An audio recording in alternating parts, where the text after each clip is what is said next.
안녕하세요. 성남도시개발공사 사내노무사 안승환 노무사입니다. 지난 시간에는 감정노동 관련 법령에 대해서 살펴보았는데요. 이번 시간에는 악성민원의 유형과 대처 방안에 대해서 알아보는 시간을 갖도록 하겠습니다. 악성민원의 경우 상대방을 신체적, 정신적으로 힘들게 할 수 있기 때문에 유형별로 적절한 대처 방안을 숙지하고 있어야 그 피해를 최소화할 수 있습니다. 악성 민원은 정말 다양한 형태로 나타날 수 있지만 대표적으로 앞선 영상에서 보신 것처럼 욕설, 폭언, 폭행이 있고, 두 번째로 반복 민원 또는 무리한 요구, 세 번째로 무조건 상급자 및 관리자와 면담을 요구하는 경우, 네 번째로 상위 기관의 민원 제기를 운운하는 경우 등으로 구분해 볼 수 있습니다. 그럼 지금부터 각 유형별로 대처 방안에 대해서 알아보도록 할 텐데요. 지금부터 말씀드리는 방법은 일정한 가이드를 제시해 드리는 것이고, 이 기준에 따라 각 상황별로 탄력적으로 활용하신다면 악성 민원을 더 효과적으로 대처하실 수 있으실 것이라고 생각합니다.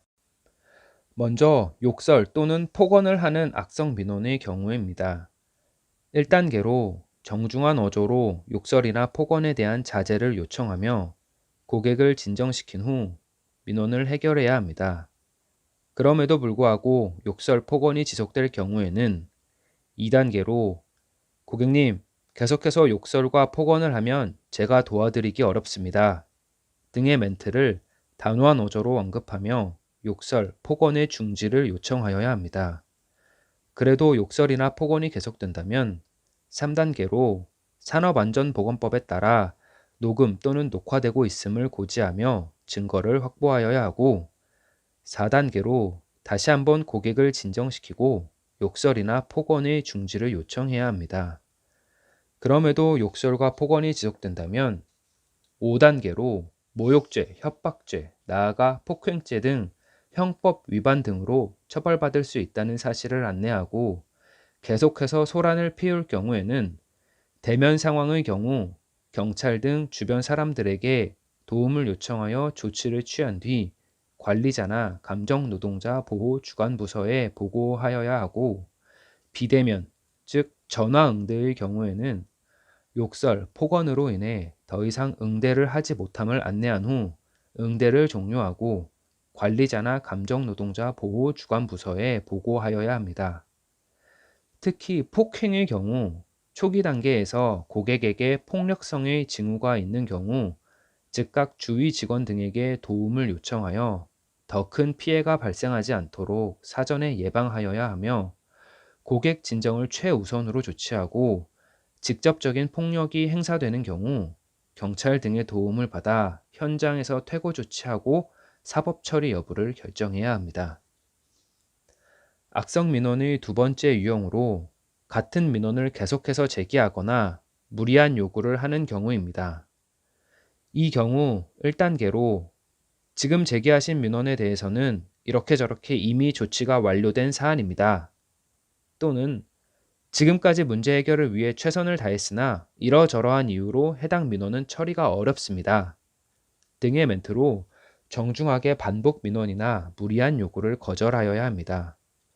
그럼에도 불구하고 민원이 계속될 경우에는 2단계로 동일한 사안에 대해 반복적으로 요청하셔도 동일한 처리 방법과 답변을 드릴 수밖에 없다는 점을 안내하고, 3단계로 현재 고객님께서 업무를 방해하고 있고 계속 이렇게 하실 경우 고객님의 업무를 도와드릴 수 없다는 점을 명확히 공지한 후 4단계로 더 이상 고객님의 업무를 도와드릴 수가 없음을 알리며 응대 종료를 안내하고, 5단계로 감정노동자 보호 관리자에게 보고하여야 합니다.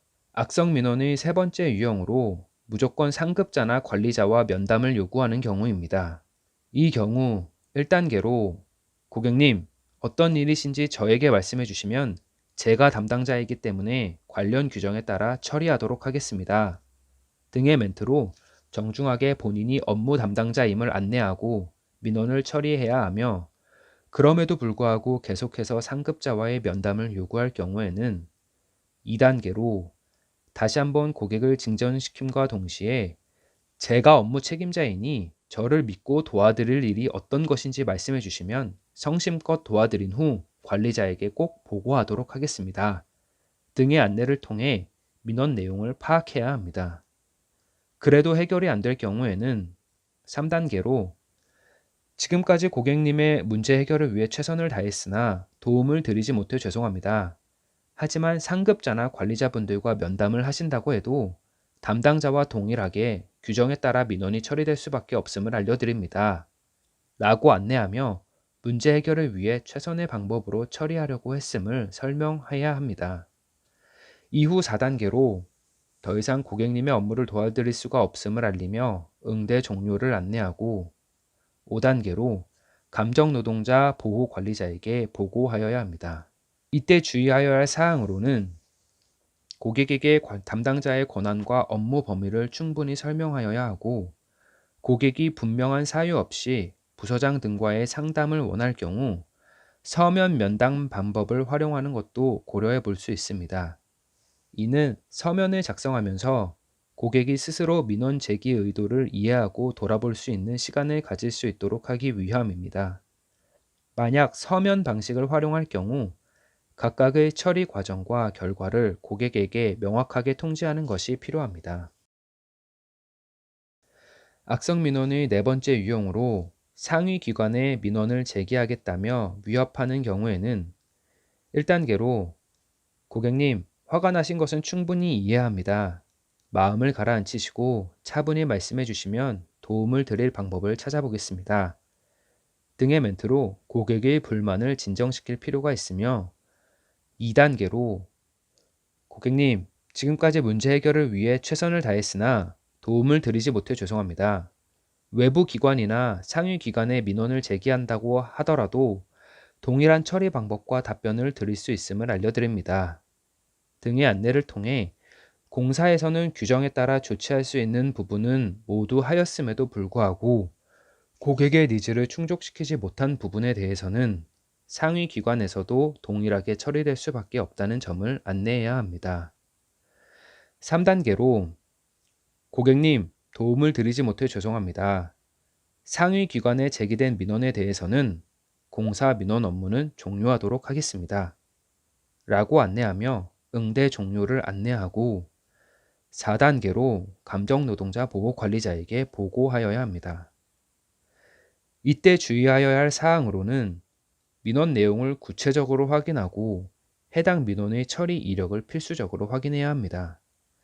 또한 고객의 민원이 정당성이 있는지에 대해 충분히 검토하고 또 다른 이슈가 발생할 여지가 있는지 혹은 공사에서 미흡하게 대처한 부분이 있는지 철저하게 점검해야 하며 규정에 따라 적법하게 처리된 민원의 경우에는 상위 기관에 제기되어도 동일하게 처리됨을 정중하게 안내하여야 합니다. 지금까지 대표적인 악성 민원 유형 4가지에 대해서 유형별 대처 방안을 알아보았는데요.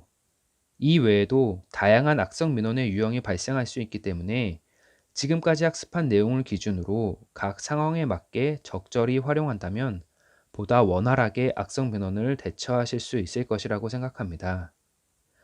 악성 민원 대처 방안에 대해 보다 상세한 내용은 공사 감정노동관리 홈페이지에 게재되어 있는 감정노동자 보호 표준 매뉴얼을 참고하시면 더 구체적으로 학습하실 수 있으니 일선에서 민원을 응대하시는 직원분들의 경우 꼭 한 번씩 읽어보시기를 권해드립니다. 이상으로 3차 교육을 마치도록 하겠습니다. 감사합니다.